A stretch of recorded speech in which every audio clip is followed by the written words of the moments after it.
কিছুক্ষণের মধ্যে রাজধানীর মিরপুরের পল্লবীতে ঢাকা ১৬ আসনের বিএনপি প্রার্থীর নির্বাচনী জনসভায় যোগ দেবেন বিএনপি চেয়ারম্যান তারেক রহমান।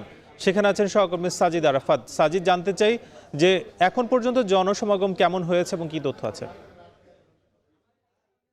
সমাবেশে উপস্থিত হবেন সাকিব, নির্বাচনী প্রচারণার অংশ হিসেবে বিএনপি চেয়ারম্যান তারেক রহমান ঢাকার বাইরে বিভাগীয় এবং জেলা পর্যায়ের যে সফর বা নির্বাচনী জনসভা বা গণসংযোগ যাই বলি না কেন, সেটি শেষ করে তিনি এই মুহূর্তে আজকে এবং আগামীকাল 2 দিন ব্যাপী কিন্তু ঢাকার আসনগুলোতে প্রচারণা চালাবেন এবং গণসংযোগে অংশ নেবেন।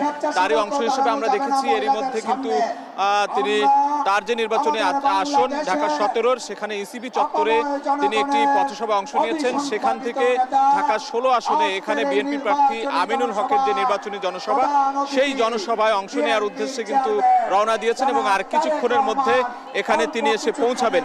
এরই মধ্যে কিন্তু এখানকার যে পল্লবীর যে মাঠ, স্থানীয় একটি মাঠে এই জনসভার আয়োজন করা হয়েছে। এখানে এই মুহূর্তে আমরা দেখতে পাচ্ছি যে কানায় কানায় পরিপূর্ণ পুরো মাঠ।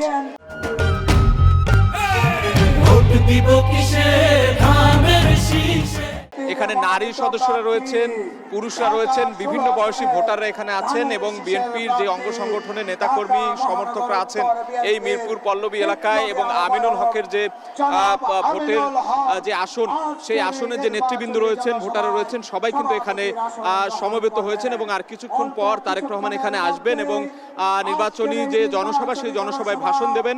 সেখানে তিনি হয়তো নানান অঙ্গীকারের বিষয়গুলো রয়েছে, প্রতিশ্রুতি অনেকগুলো তিনি দিয়েছেন। নির্বাচনে জয়যুক্ত হলে কি করবেন সেই বিষয়গুলো তুলে ধরবেন।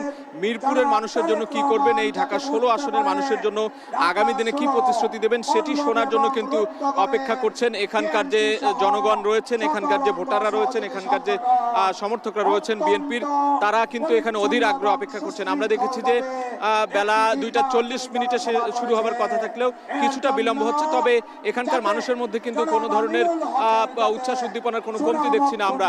সবাই কিন্তু একেবারে দুপুরের আগে থেকেই, নির্ধারিত সময়ের আগে থেকে এখানে এসে সমবেত হয়েছেন এবং তারেক রহমান কি বলেন সেটি শুনে তারা আগামী দিনে যে দিক নির্দেশনা পাবেন সেটি নিয়েই কিন্তু কাজ করবেন বলে এখানকার মানুষরা বলছেন। তো আর কিছুক্ষণের মধ্যেই তারেক রহমান এখানে আসবেন এবং নির্বাচনী জনসভায় বক্তব্য দেবেন। এই ছিল আমার কাছে থাকা ঢাকা 16 আসনের সবশেষ খবর।